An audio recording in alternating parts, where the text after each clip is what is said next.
बच्चों, तो कैसे हो आप सब लोग। Very very good morning, good afternoon and good evening. जिस समय भी आप वीडियो देख रहे हो विश कर लेना। आज हम करने वाले हैं part 4 of the accounting concept, जिसमें मैं दो कॉन्सेप्ट लेके आया हूँ, मैचिंग कॉन्सेप्ट और ऑब्जेक्टिविटी। दो सिर्फ इसलिए क्योंकि जनरली हम इसको इग्नोर कर देते हैं, इंपॉर्टेंट नहीं समझते और एग्जाम में आती हैं तो हम इसको कर नहीं पाते हैं। आई होप सो कि पहले के पार्ट आपने मेरे देख लिए होंगे, क्योंकि ये तो 10 और 11 नंबर है ना, लास्ट है बिल्कुल। इससे पहले के सारे वीडियोस आपने देख लिए होंगे, नहीं देखे होंगे तो जाके देख लीजिएगा। जो लोग चैनल पे नए हैं प्लीज सब्सक्राइब द चैनल, क्योंकि कॉमर्स से रिलेटेड सारी वीडियोस मेरे चैनल पे आपको मिलेंगी। चलिए शुरू करते हैं बिना टाइम को वेस्ट किए हुए।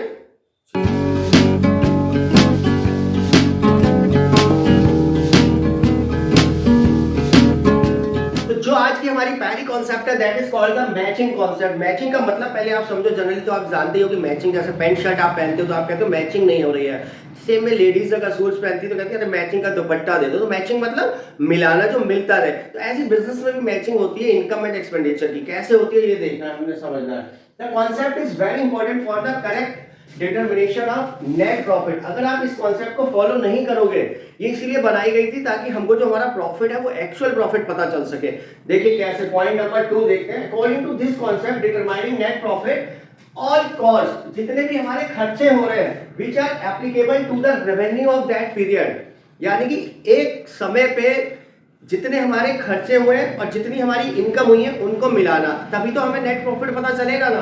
सपोज एग्जांपल के लिए अगर 1 अप्रैल से लेकर 31 मार्च तक ये मेरा रेवेन्यू है 10 लाख रुपीस, ठीक है, और 1 अप्रैल से लेकर 31 मार्च तक ये मेरे खर्चे हैं, सपोज ये मेरे हैं 8 लाख रुपीस, तभी तो मुझे पता चलेगा ना कि 2 लाख रुपीस का मेरा प्रॉफिट हुआ है, net profit.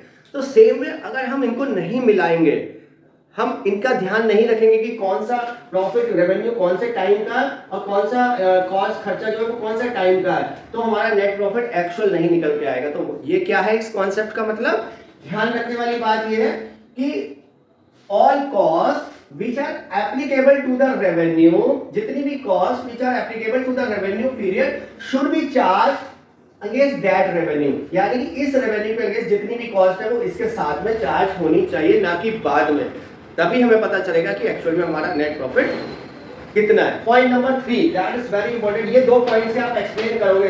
Point number 1, when an item of revenue is included in the profit and loss account, जब एक रेवेन्यू इंक्लूड कर लिया जाएगा प्रॉफिट एंड लॉस अकाउंट में, ऑल एक्सपेंसेस, जितने भी इसके एक्सपेंसेस है, should be included whether paid or not. ये बात बहुत ध्यान रखनी है आपने, वेदर पेड और नॉट, चाहे वो पे किए गए हो चाहे नहीं, वो दिखाए जाएंगे। यानी कि जैसे आप ये अगर 31 मार्च तक का ले रहे हैं, तो अगर ये 31 मार्च का सपोज एक एक्सपेंस है रेंट, मैं आपको एग्जांपल दे रहा हूँ, रेंट है, ये आपने सपोज पे नहीं किया, ये अगले महीने पे किया है अप्रैल में, तब पे किया अप्रैल में, तो अप्रैल में तो अगला साल आ गया, तो नेक्स्ट ईयर आ गया, तो ये वाला एक्सपेंस इसी साल में दिखाया जाएगा, क्या कह के? आउटस्टैंडिंग एक्सपेंसेस करके।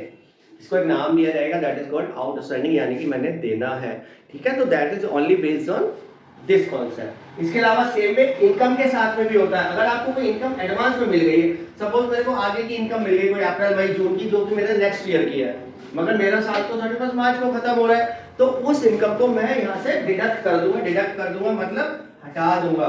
और सेम में अगर तो मेरा इनकम रिसीवेबल है, रिसीवेबल मतलब जो अभी मुझे मिलनी है बट अभी मिली नहीं है, जो कि मेरी इसी महीने की है बट अभी मुझे मिली नहीं है, तो उसको मैं ऐड कर दूंगा, ठीक है। तो ये ध्यान रखना है कि इधर के सारे खर्चे और इनकम, चाहे वो रिसीव्ड हुई है चाहे वो रिसीव्ड नहीं हुई है, इसी साल आएंगे, सो दैट कि हम मैचिंग कर सके उसकी पूरी की पूरी। और मैचिंग तभी होगी, तो this is matching concept. Screenshot लेना ले लीजिए और नोट करना है तो नोट कर लीजिए। फिर मैं नेक्स्ट जो है ऑब्जेक्टिविटी बताता हूँ, बहुत इंपॉर्टेंट है, ज़्यादा लंबी वीडियो नहीं है।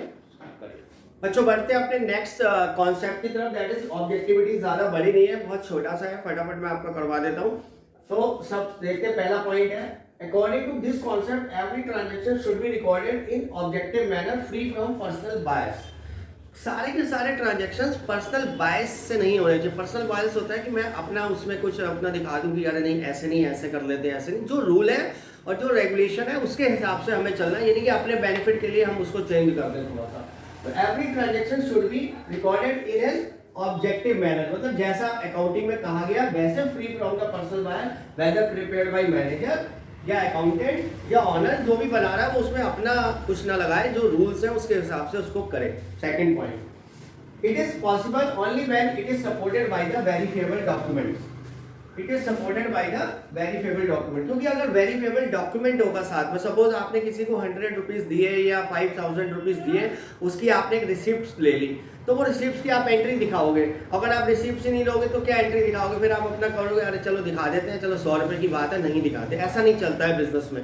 आपको सारे के सारे supported by the verifiable documents होने चाहिए। जैसे वेरीफेबल डॉक्यूमेंट्स में जैसे आप देखो क्या आता है, कैश मेमोज, आपने कैश लिया या दिया, उसकी कैश रिसीप्ट और कैश पेमेंट की रिसीप्ट बनती है, इनवॉइसेस आती हैं, बिल कटते हैं, सेल्स बिल देखे होंगे आपने, परचेज बिल देखे होंगे आपने, पेइंग स्लिप्स, अगर आप किसी को सैलरी देते हो तो पेइंग स्लिप्स आती है। तो all this comes under verifiable document, जो कि बाद में प्रूफ का काम करते हैं। तो ऐसे डॉक्यूमेंट्स उसमें जरूर लगाने चाहिए। आप गुड्स परचेज करते हो, फॉर एग्जांपल लेके चलते हैं, when goods are purchase on cash, suppose आप कैश में गुड्स परचेज करते हो, it should be supported by cash receipt. तो अगर आपने कैश में परचेज किया है तो आप कोई ना कोई उसकी रिसिप्ट जरूर रखिए अपने पास में कि ये है, सो दैट कि फ्यूचर में आप उसको प्रूव कर सको एविडेंस की तरह। And when goods are purchase on credit, credit का मतलब होता है उधार बैजिंग, इतना आप तक आपको पता चलेगा। It is supported by the purchase invoice, तो आप उसका बिल जरूर लेके आओ, क्योंकि फ्यूचर में अगर आप पेमेंट करोगे तो आप बिल दिखा सकते हो कि इसके अगेंस्ट एंट्री पास करोगे कि मैंने ये माल खरीदा था